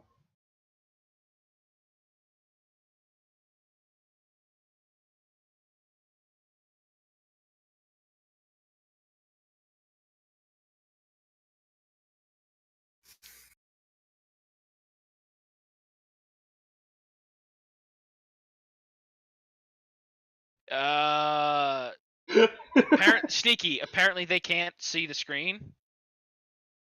What do you mean?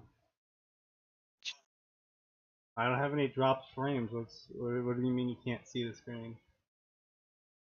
I can't see it because Twitch is being a bitch. The Brazilian can't see the screen. Okay.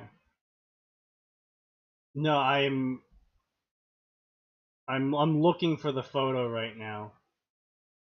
I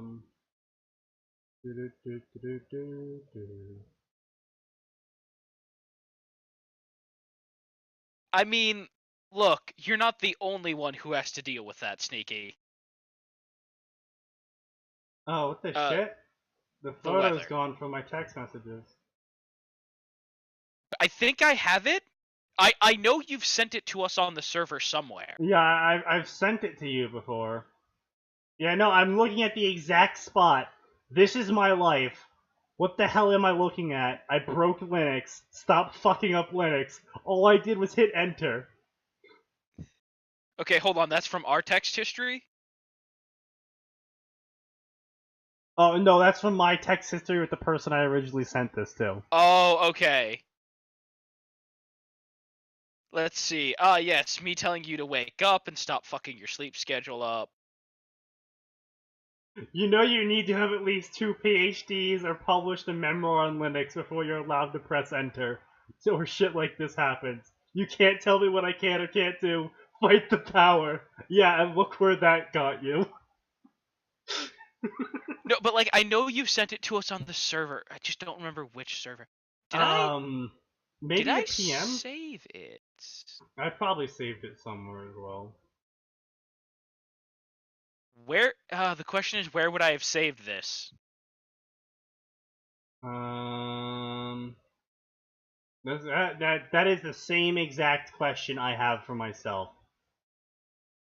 That is the same exact question. Like, I'm sure I saved it. It's here somewhere. I swear. What the fuck? Guess what, is this? folks? He's not gonna quit until he finds it, because it will drive him insane. Everyone can look at that while I wait. Let's see. Definitely in here. Probably. Okay. Did you find it, Max? No, it's not here. No, I don't think Sneaky, I think we should make that our technical difficulties screen. That was for like, what would you say, Sneaky? One of like maybe 5 good scenes out of Sword Art as a whole. Yeah. I will say this. I watched the Gun Gale online, like the side story. It was great. Way better. I mean, the one that doesn't follow our Yeah, the cardboard one that just protagonist. ignores those idiots. According to one of my friends who read the light novel, apparently Kirito's actually a girl? Question mark? How many times do we have to go over this? Oh, He's not. not It okay. if it happened, it was in like the original web novel version, which doesn't have a professional editing team fixing dumb shit like that. Alright, I did not put it in the miscellaneous section. Not having a goddamn sneaky things folder. Look, okay, I can't have a folder like that because if I did, that would just be my existence. All right. All right. Well, while Atin's looking for that, we can just keep going on this. Blah blah. Normally dim chamber, suddenly shown spotlights onto the Did I put it in throne. shitposts? Set of steps arrived. Back arrest. 2 emeralds. Man, this person's really obsessed with emeralds and purple fire. Well, purple, at least in the Bible, is the color of royalty. So yes. that might be... yes, the bag of gummy dicks. The bag of gummy dicks. It's a product you can send to people. Oh, I know. I've used it. We're aware of this. Well, eat a dick. Your existence must be cataloged. Isley's doing her part. You're right, she is doing her part. But she isn't here right now. So everyone make sure to shame Isley the next time she comes on. 7 out of 10 needs more oak. Yeah, exactly. The throne needs to be made of oak and marble. That sounds dumb. With silver veins of pure magic wafting off of it. So the veins are just like floating around it, is what you're saying. I'm saying think more like Bed of Chaos. That's Damn it, horrifying. where did I leave this damn thing? Jesus Christ. Why? Why?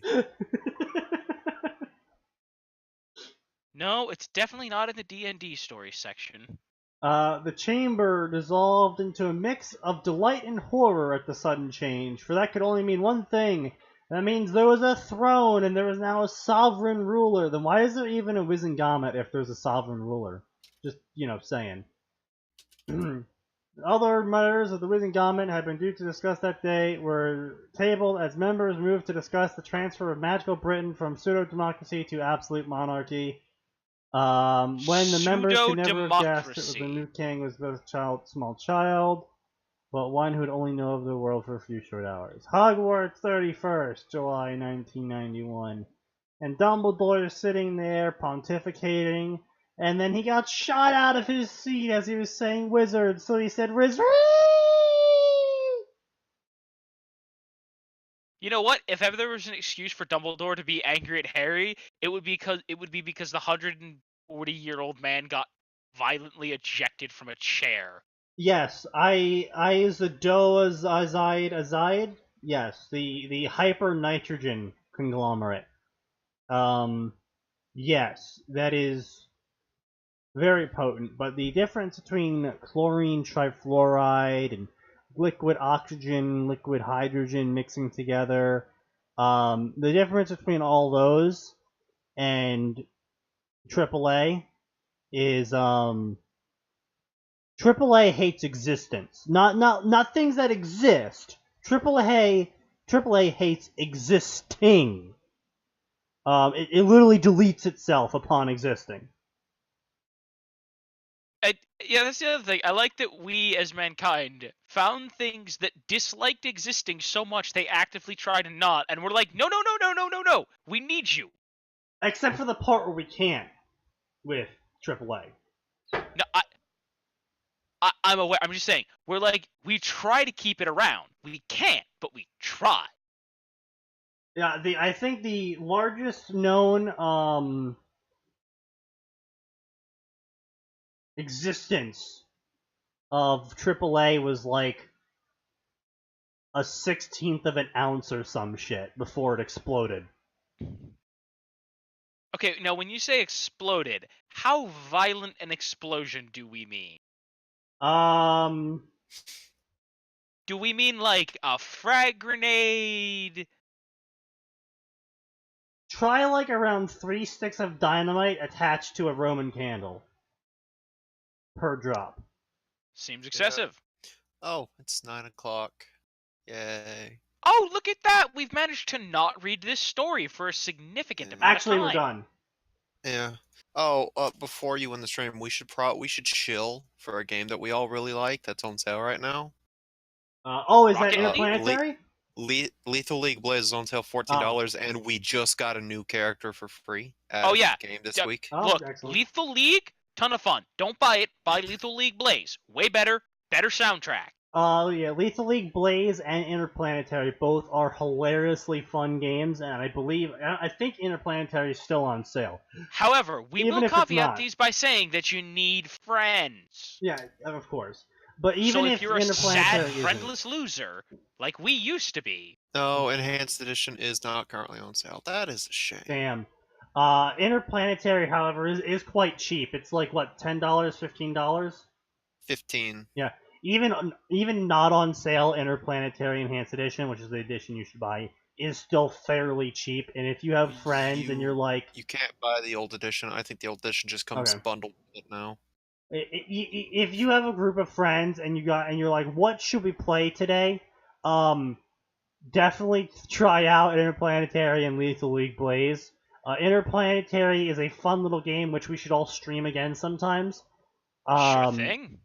Where you shoot using physics, using the power of physics. You fire laser beams, rockets, and railguns across the solar system.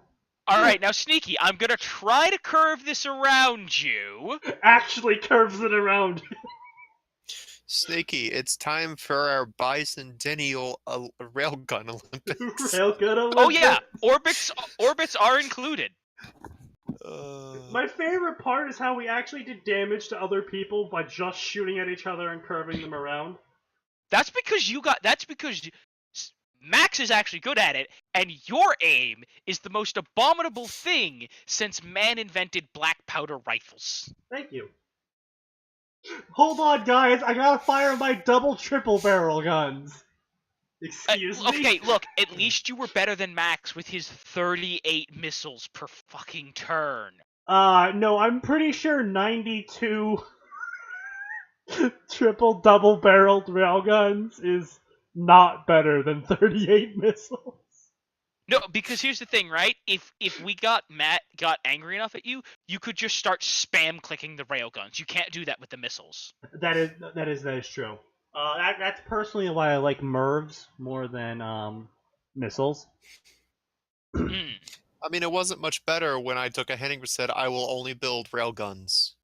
Yes, to be fair. And then you guys had to destroy multiple generations of railguns by the dozens. And I just fixed them. Replaced them. Triple double barrel railguns, what's the accuracy on those? None. But it doesn't matter because you shoot a wall of lead. The goal is saturation, and it does that marvelously. Hey, you see that half of your planet? Yeah, it's deleted now. I think my personal favorite was when I fired, like, 12 railguns, and all of them hit one of your cities. There was a time that Max deleted my equator. That was like a dozen missiles, 24 railguns, and a solar laser, I believe. Like, just my entire equator just had a ring of explosion craters on it. I'm just like, okay. Actually, that was a stream. I bet I still have the footage from your stream around Actually, from that one. Sneaky, do you remember the time I sort of launched an asteroid at you and it just dogpiled one city? Oh yeah, everything deleted my city, yeah.